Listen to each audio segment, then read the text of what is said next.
Hey guys, it's Todd from Like Minded Lunatics, bringing you, it's another Drink, Play, Swear. Hey, it's all we do around here. I mean, besides watching Wheel of Fortune, desperately waiting for dinner to be done, Mom, it's all we remember doing as kids around here. Welcome back to the channel, welcome back to Drink, Play, Swear, and welcome back to Like Minded Lunatics. You know that Like Minded Lunatics is not just me here at Drink, Play, Swear. No, it's not. It's also the co-founder of this place. It's Mark Gifford. Bang. He does the Friday night videos, and if you're not watching those, you're not watching my favorite stuff on the channel, so please check those out if you're not doing so already. And yes, bang, I'm going to ask you to hit that subscribe button if you haven't done so already, so we can see how big this family of like-minded weirdos, degenerates, runaways, and wordsmiths is getting. It gets bigger every day, and we're grateful that you're here. Welcome. If you're new around here, what is it that we do here at Drink, Play, Swear? Well, it's exactly what it sounds like. We play a game, usually a classic one. I pair it with a beverage. And we tell stories, we talk, we run our mouths a little bit. Sometimes Toddy McWright makes a list. Sometimes Todd tells a personal story. Sometimes he just ruminates on things that matter to him. Sorry, I got really aware that I was referring to myself in pronouns and the third person a lot. Okay, let's play a little Wheel of Fortune and have a beverage. That's right, it's Wheel of Fortune, and here I am on the show. I had to dress it up today a little bit because I'm on the show here. You can't show up in a t-shirt and hang out with Pat and Vanna, can you? And what am I drinking here today? Well, it's no big surprise. It's a Jim Beam and Coke. Get yourself something, friends. Do it. Mm-hmm. Oh, that's a delight. Hey, by the way, before we get started, I was just at a bar this past weekend with my wife and a few friends, and I went up to the bar and I asked for a Jim Beam and Coke, and the bartender, she was like, oh, we're all at a gym. And I was like, oh, okay. I'll take a Jack and Coke. Jack and Coke, please. She's like, yeah, sorry, we're all out of Jack. And I guess I'd had enough beverages that I was like feeling, confident or something. And I was like, what do you call this, a fucking bar? I was joking about the quality of the bar. You didn't have Jack Daniels or Jim Beam at the same time? Close up shop. Get the padlocks. Evidently, I offended her, and I had to go back and apologize later. I didn't mean it. If you're watching, you're not watching. You would never watch. She would never watch. She was annoyed with me for sure. I hope she accepted my apology. Okay, let's talk about this game. This is, there were a number of Wheel of Fortunes on the Nintendo Entertainment System. That's what we're playing here today. But this is the one featuring Vanna White. They made a point to that, so I guess she got a little little chunk of change for this. Game Tech presents 1991's Wheel of Fortune starring Vanna White. Cool, let's do it. And you're going to help me today, okay? You're going to help me. Just like you used to do when you watched Wheel of Fortune, you're trying to figure out if you can get the puzzle before the people on the show, right? Well, let's see if you can get the puzzle before me. I'm sure you will. That's fine. Yes, we're going to play against the computer. And so I'm a writing professor, so I feel like I have to go hard on this. Do you know what I mean? If I went easy, that's not fair to anybody. So let's go hard. Okay. Okay. Oh, enter my name. Okay. I'm always going to do LML, Like My Lunatics. Let's do it. Press start. Okay. Choose your character. Oh, this is fun. Who am I going to be? I'm going to be this dude because he's a twerp. Look at that. Okay, cool. Can I pause? There's probably no pause on this, right? Probably not. I tried to pause. No, you see. I can't pause, but I want to get started in the story, and I don't know if I'm going to be able to and play this game at the same time. Let's spin the wheel, Pat. All right, I'm first. LML's first. Let's get into this a little bit, and then I'll talk to you in a minute. Oh my goodness. It's on a timer. I feel so pressured. Let's go S. Okay, the category is thing. Thing. Okay. S. Okay, let's spin again. Now, if you're a fan of the show, you know it's RSTLNE, right?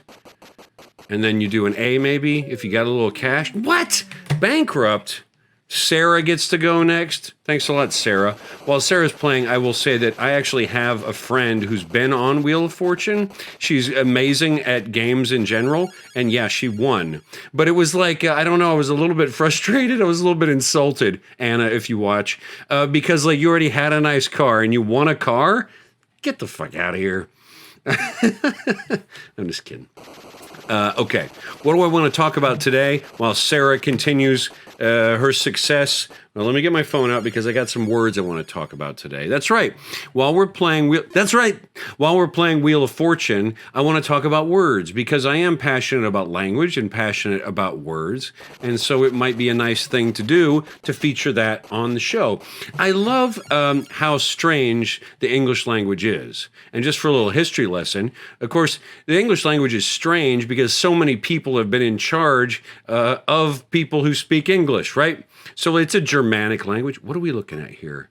Is someone going to get this before I even get another chance? Coffee. Something coffee? A thing. What do you think it is? Okay, Sarah's going to get this. And look, Martha. That is not a friend. Martha is not my friend. Look at that face. Okay. English is such a funny language and so strange. And part of it is because, well, it's a Germanic language, but then like those folks were taken over by the French, and that's the transition from Old English to Middle English. And then, of course, you've got all these weird combination of vowels and all these weird Turkish coffee. I mean, I hit bankrupt. You can't blame me, can you? And Sarah's sitting over there with $13.50, and that's in 1991 money. Well, I hope I get another chance here, but I'll talk to you while we wait for the next puzzle. So because of how messy and inconsistent English is, one of the wonderful things about it is that, let's see, what is Sarah selecting? Sarah is still going strong. Love you, Sarah. Love you. Is that because it's so imperfect, right? It's not like Latin. It's a messy language. That means we get to be slangy, strange, odd, and our only consistency in English is that we are inconsistent in our spelling, in our pronunciation, in how long words live and when they die. So I wanted to start with words today that annoy me. And Sarah, you lost your turn. You've lost favor with Pat, just so you know. Let's see how Martha does while I tell you some words I don't like. Number one on this list, webinar. No. Okay, going back to the French, webinar is a portmanteau. Do you know that term? Oh, my turn. Portmanteau is a word that combines two words, like Brangelina, right? Ooh, look at this, 2,500. This is a big moment for me. I gotta go T money. Not my day.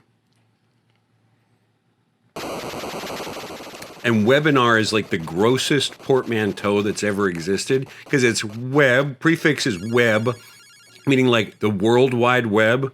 Cut it out. We're not calling it that anymore. And inar, the suffix is like a seminar, right? It's a fucking Zoom meeting before Zoom meetings existed. Webinar is the grossest word that I'm aware of. And, you know, today I'm not picking words that are like racist or sexist or insensitive because I'm not like a community leader. I'm picking words as a writing professor that I find annoying because they're like gross sounding, okay? So different than other people's lists, I'm sure. What are we looking at here? This is a very short puzzle, isn't it?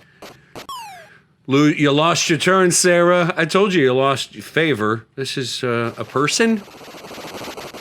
I don't know. Okay. I mean, this was so old. How am I going to remember a famous person from 91? Rod Rogers? Oh, God.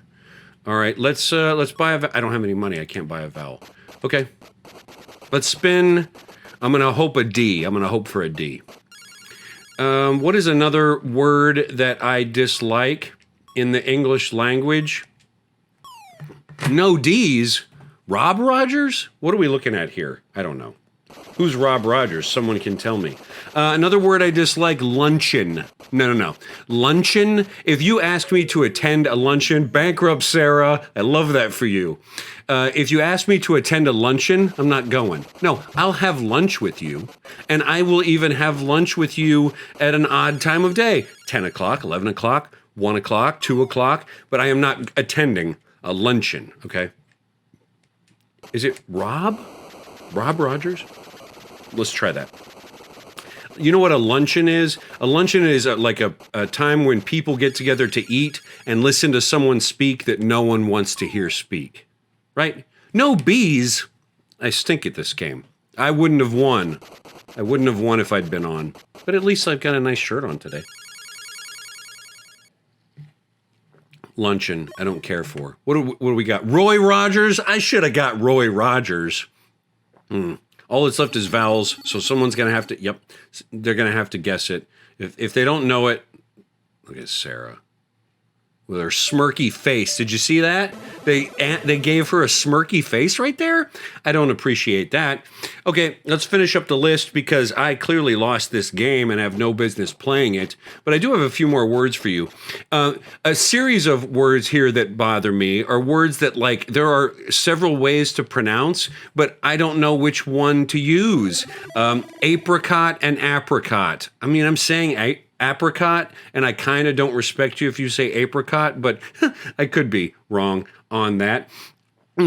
Data and data. Okay, data is the stuff like in a chart, graph, or table, but I have to call the Next Generation, Star Trek The Next Generation character Data, don't I? So I don't know what to say on that one. This one is going out to Like Minded Lunatic Jim. He says presentation. Presentation. No. I say presentation. What do you say? All right. There's also the trouble with caramels and caramel. Caramel and caramel. Now, I'm inconsistent in this, I must admit. I say caramel when it refers to the stuff drizzled on popcorn, but I say caramel when it's anything else. All right, it looks like I'm going to have another shot here, and then we should wrap up. Maybe I can solve it at the last minute and be the greatest champion of this game in history. Look, they're not even going with S's, T's, or R's.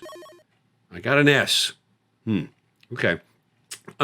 Another pronunciation that bothers me is advertisement versus advertisement. All right, I know that's kind of like an American English versus British English thing, but advertisement is gross, don't you think? Okay, what am I doing here? Oh my gosh, I don't know. Let's go R. I got an R. All right, I'm on my way. Todd's on his way. Let's see if we can do this. Let's spin. Look at my ugly clap. I hate this guy. What are we doing? Okay, we got to go T. I don't even know if there's a T, but we got to go T. At the end here, as we wrap up, no T's. At the end, as we wrap up, I do want to go over a few words that I do really like, okay? And it's not for their denotation, in other words, their dictionary definition, and it's not for their connotation, the way they sort of feel in the culture. It's for the way they sound. I like their phonics, okay? One is subsidiary. I have no passion for business, but I do love the word subsidiary. If someone says the word subsidiary, I do get kind of a little tingle that I have to keep private to myself. Okay, come on, we got to wrap this up. Ladies, no ends. Get it together. Martha. Okay, what else? I love the word verisimilitude. That word makes me feel good to say. It's poker chips, and Martha won. Todd loses, but hey, Todd wins because he got to be with you. He had to drink, play, and swear. Thanks for being with us here today. Martha's the big winner, so I'm just happy that Sarah didn't win because fuck Sarah and everyone who looks like Sarah. In between now and the next time I talk to you, I'm Todd, unapologetically bad at a game I should be good at.